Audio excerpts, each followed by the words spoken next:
ओम श्री गणेशाय नमः। ओम श्री अनंताय नमः। ओम श्री अच्युताय नमः। ओम श्री गोविंदाय नमः। सभी गीता प्रेमी साधकों को सादर प्रणाम के साथ जय श्री कृष्ण। अध्याय 2 सांख्य योग, श्लोक क्रमांक 41। व्यवसायात्मिका बुद्धिर एकेह कुरु नंदन, बहुशाखा ऋणन्ताश्च बुद्धयो व्यवसायिनाम। 39वें श्लोक में भगवान ने जिस समबुद्धि को योग में सुनने के लिए कहा था, उसी समबुद्धि को प्राप्त करने का साधन भगवान ने ये श्लोक में बताए हैं। ये श्लोक का अर्थ देख लें। हे कुरुनंदन, इस समबुद्धि की प्राप्ति के विषय में निश्चय वाली बुद्धि एक ही होती है। जिनका एक निश्चय नहीं है, ऐसे मनुष्यों की बुद्धियों अनंत और बहुत शाखाओं वाली ही होती है। अभी इसका विवेचन देखें। व्यवसायात्मिका बुद्धिरेकेह कुरुनंदन, कर्मयोगी साधक का ध्येय यानी कि लक्ष्य जिस समता को प्राप्त करना रहता है, वह समता परमात्मा का स्वरूप है।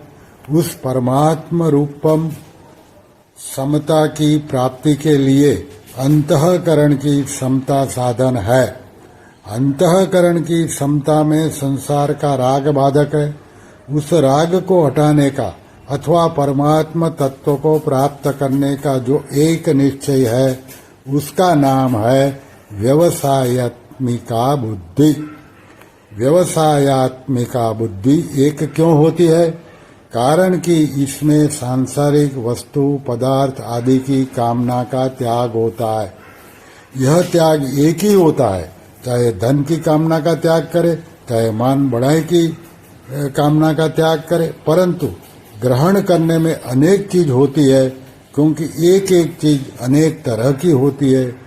जैसे एक ही मिठाई अनेक तरह की होती है, अतः इन चीजों की कामनाएं भी अनेक अनंत होती है।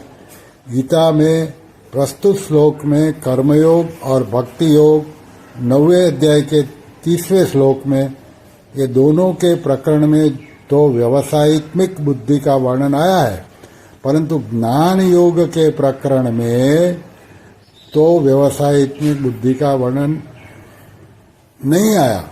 इसका कारण यह है कि ज्ञान योग में पहले स्वरूप का बोध होता है, फिर उसके परिणाम स्वरूप बुद्धि स्वतः एक निश्चय वाली हो जाती है। और कर्मयोग तथा भक्ति योग में पहले बुद्धि का एक निश्चय होता है, फिर स्वरूप का बोध होता है। अतः ज्ञान योग में ज्ञान की मुख्यता है और कर्मयोग तथा भक्ति योग में एक निश्चय की मुख्यता है। आगे भगवान कहते हैं, बहुशाखा ऋयन्ताश्च बुद्धयो व्यवसायिनाम। अव्यवसायी वे होते हैं जिनके भीतर सकाम भाव होता है, जो भोग और संग्रह में आसक्त होते हैं। कामना के कारण ऐसे मनुष्यों की बुद्धियां अनंत होती है और बुद्धियां भी अनंत शाखाओं वाली होती है, अर्थात एक एक बुद्धि की भी अनंत शाखाएं होती है।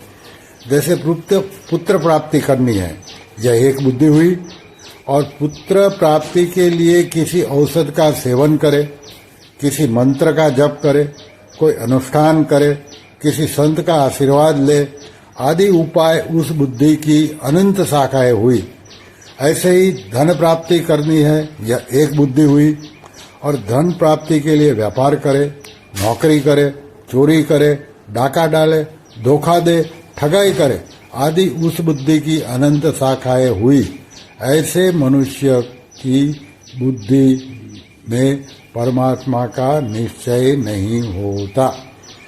श्रीकृष्ण शरणं मम श्रीकृष्ण शरणं मम श्रीकृष्ण शरणं मम। ओम परमात्मने नमः।